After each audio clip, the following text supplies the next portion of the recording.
Sit, boo-boo, sit. Good dog.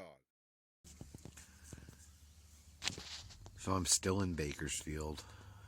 Not anything really interesting to film, but I'm going to get something on here today. So I'm going to show you guys some of the strange things about having an older RV. I've had quite a few older ones, and this one here, this is one of the first Pace Arrows they made, so it's got, well, you'll see. For starters, let's see if we can drop my phone when the dog walks by and knocks it out of my hand. Okay, so this bar here is what's been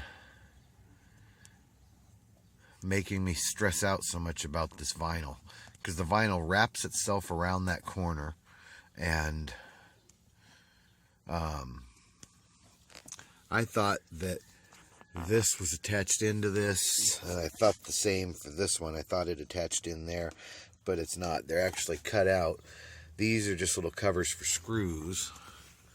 So I can take this off, replace it with another piece. If the cats scratch it up too much, I could take it outside, sand it down, and stain it again.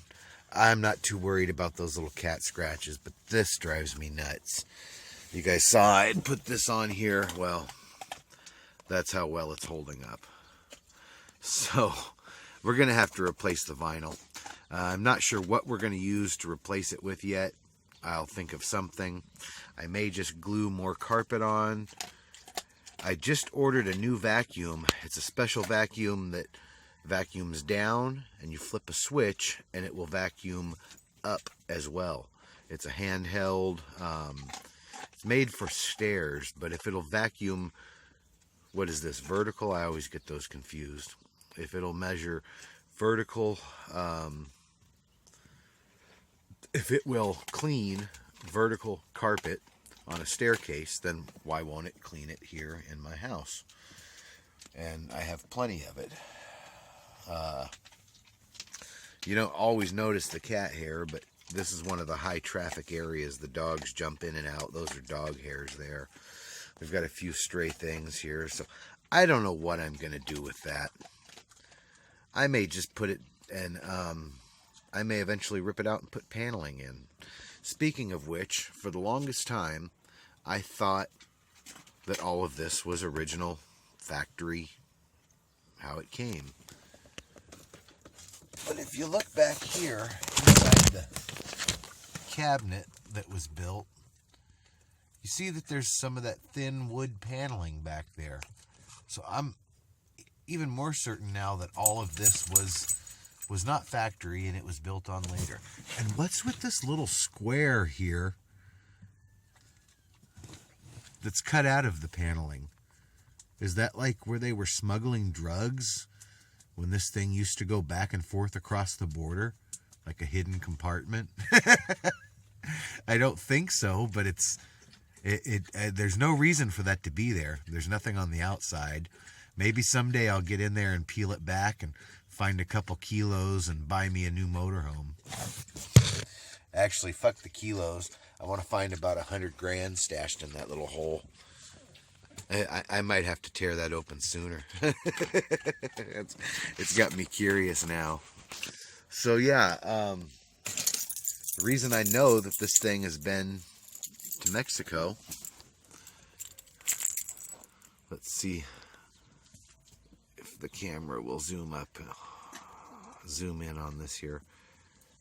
Mexico record number destroy tag is what it says. I don't know how well you guys can see that, but I'm a member of several metal detecting groups, and I went ahead and I went on there and found some other people who had experiences with those before, who knew a little bit about them, and they determined that, well, they told me straight up that that's when you used to go to Mexico and have work done on your vehicles.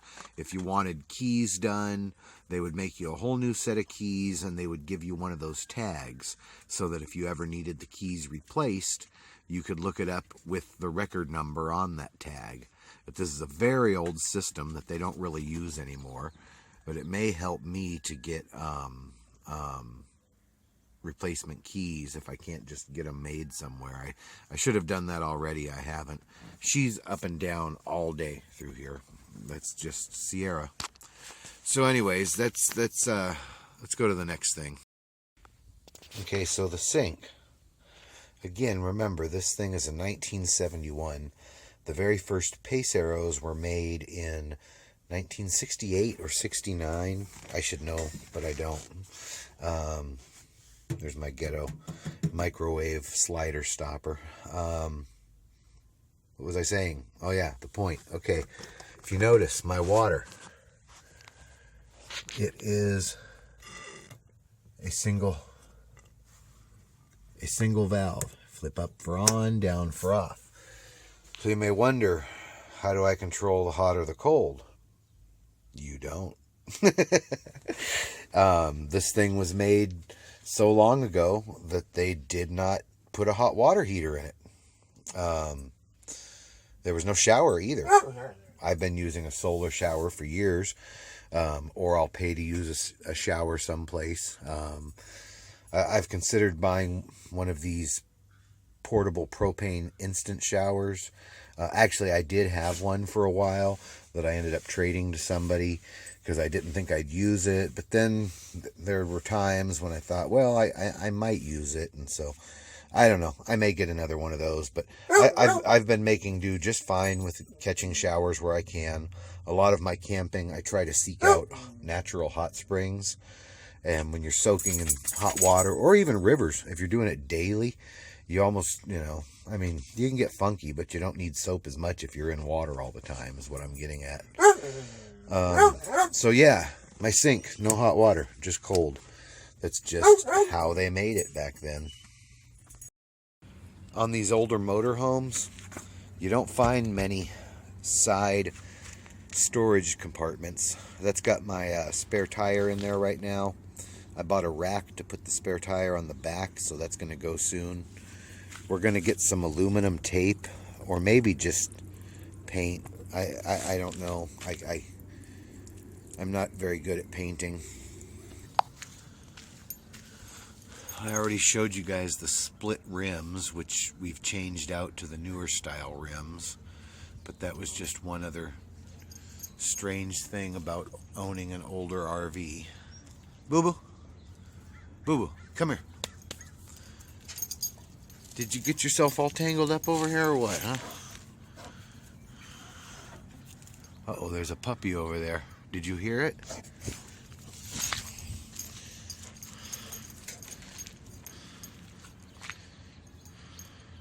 Yeah, he's pretty old.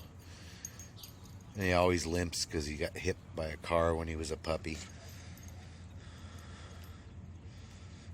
It wasn't cheap to fix it, but oh, you don't want to see this. We've still got the Renogy panels up. They're working great. Boo's done with his business. So this box is old. It's rusted out. It's still fairly sturdy. It was free, and it happened to fit just perfectly on this rack. I needed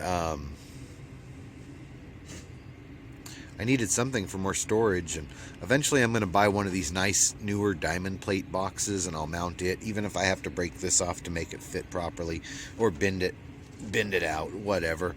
But that's money, and that's not on the top of my priorities. As long as I've got an extra box to store stuff for now, I'm happy. This is what runs to my battery. I think I've already shown you guys this. Then it connects to the solar panel out here, which is not picking up the best charge today because it's cloudy, but it is getting some juice. That's the important thing. This I put this on myself. They didn't install these, but here's what I'm getting at. My power system, unlike most RVs that have an umbilical cord, I have, can you see it? It's just a regular outlet, a regular plug that plugs in. I can use whatever length of extension cord I want.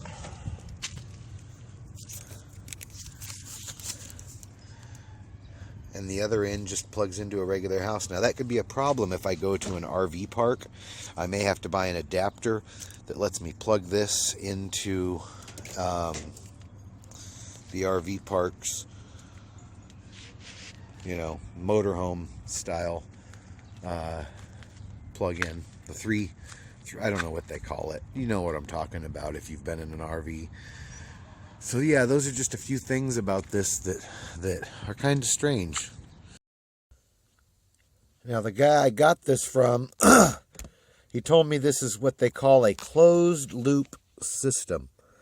This motorhome has absolutely no breaker box at all in it. This right here is the breaker for the entire system. I've got 1, 2, 3, 4 of these double outlets. This is the only one with a breaker. My system is able to run my window AC and either my toaster oven or my microwave at the same time, and my TV, my video game, basically everything I have. I wouldn't want to, if I throw a heater on there, then, but why would I want to run a heater and an air conditioner at the same time? I can do a heater and a microwave, or an air conditioner in the microwave, but not all three at once. But why would you want to do that again? So, very unusual, but I kind of like the idea of not having an actual breaker box. I have a spare one of these in case that breaker in it gets old and starts flipping real easy.